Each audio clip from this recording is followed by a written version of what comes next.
Bonjour à toutes et à tous. Ça faisait un certain temps que je souhaitais préparer une vidéo sur la thématique de la recherche de points. Et donc, eh bien, c'est chose faite avec cette petite présentation. Je vais me focaliser vraiment sur 4 ou 5 points qui reviennent de manière récurrente au support technique, en formation. Et donc, j'espère que via cette présentation, vous allez pouvoir gagner en performance sur la réalisation de vos projets. Alors, premier sujet, le point absolu. À quoi ça sert? Eh bien, déjà, qu'est-ce que c'est que le point absolu?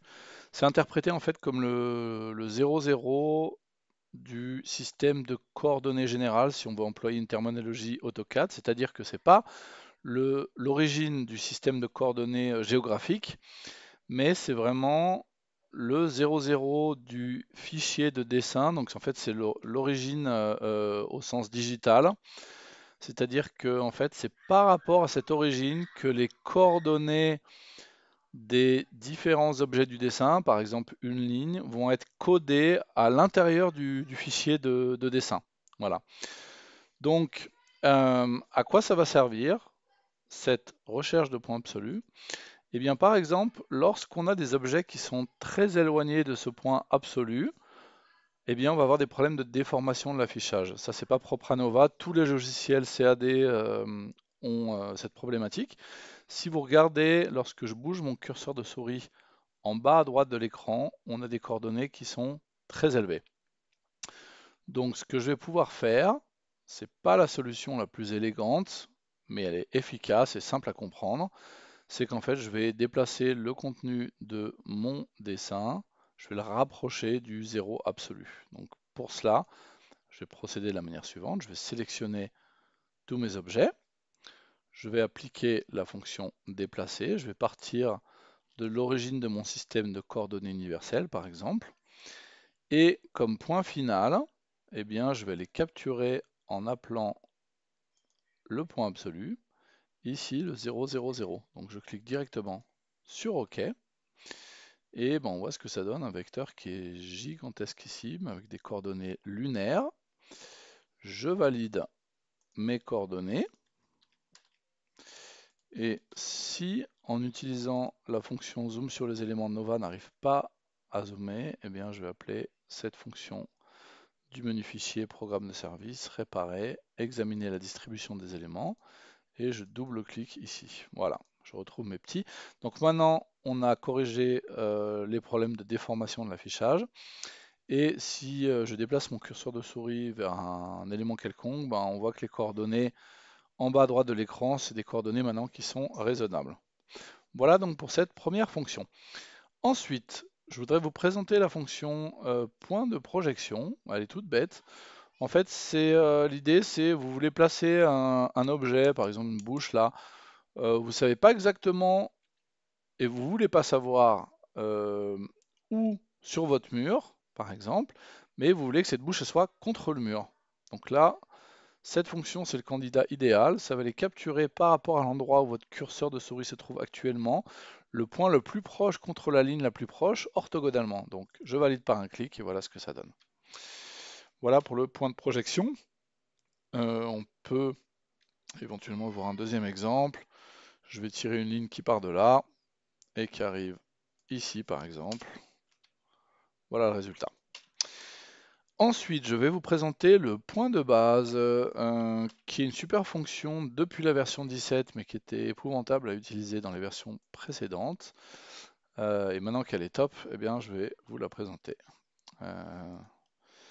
Donc, je voudrais placer, par exemple, mon tube vertical au milieu de ma gaine technique. Donc, j'appelle, après avoir appelé mon tube, la fonction de point de référence. Je pars, par exemple, en bas à gauche. Je définis mon repère local. Et ensuite, je vais capturer, par exemple, le coin supérieur droit de ma gaine.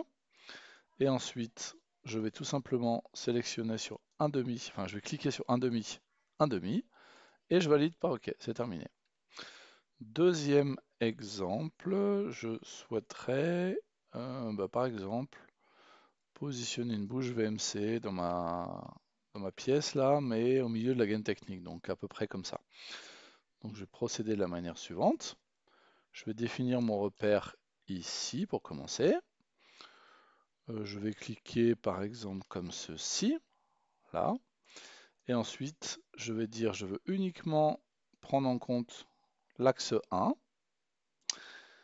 Et je peux soit pour cet axe 1 cliquer sur une valeur, par exemple 1,5, et là j'arrive au résultat souhaité, soit je peux taper au clavier une distance par rapport au 0 de mon repère local. Je valide par OK et c'est terminé. Donc là vous avez une infinité de possibilités avec cette fonction. C'est simple, efficace. Donc vraiment, pour ceux qui avaient fait une mauvaise expérience de l'ancienne version du point de référence, je vous invite vraiment à la tester à partir de la version 17, ça marche vraiment bien. Je souhaiterais ensuite vous présenter la fonction centre de gravité. À quoi elle sert cette fonction? Déjà, originellement, elle servait pour, en fait, pour placer ce genre de, enfin, pour placer des objets au centre d'une pièce. Donc, par exemple, pour effectuer ce genre de placement, on va aller chercher un luminaire plafonnier circulaire, par exemple. Et en fait, dans la fenêtre des propriétés de mon objet, j'ai déjà un mode qui s'appelle centre de gravité, sauf que il n'est pas disponible pour tous les objets dans Nova. Par exemple, pour un texte, eh bien, cette fonction n'est pas disponible. Et donc c'est pour ça que, à titre d'alternative au mode de placement, on a rajouté cette fonction dans la barre d'outils de recherche de points pour pouvoir l'appliquer à n'importe quel objet Nova. Donc basiquement, ça marche comment? Je clique ici sur les 4 points de ma pièce et j'en capture le centre de gravité, par exemple pour positionner ma lampe. Mais comme je vous le disais, maintenant on peut s'en servir dans d'autres contextes. Par exemple, je voudrais placer un texte au milieu d'une pièce. Donc j'appelle ma fonction centre de gravité, j'effectue 4 clics. Bon là on est d'accord, c'est un rectangle, donc 2 clics ça suffirait, mais c'est juste pour vous montrer l'exemple. Et je vais vous montrer un deuxième exemple. C'est dans ce cadre-là qu'on utilise le plus la fonction centre de gravité, en fait. Ça peut paraître un peu surprenant au début, mais en fait, ça fait tout à fait sens quand on travaille avec des DWG 2D, dont on ne maîtrise pas forcément le début et la fin des lignes. En fait, cette fonction de centre de gravité, elle est super importante parce qu'elle permet en fait de nous-mêmes choisir de manière arbitraire le début et la fin d'un segment pour lequel on souhaiterait capturer le centre. Par exemple, je souhaiterais capturer le centre de cette porte.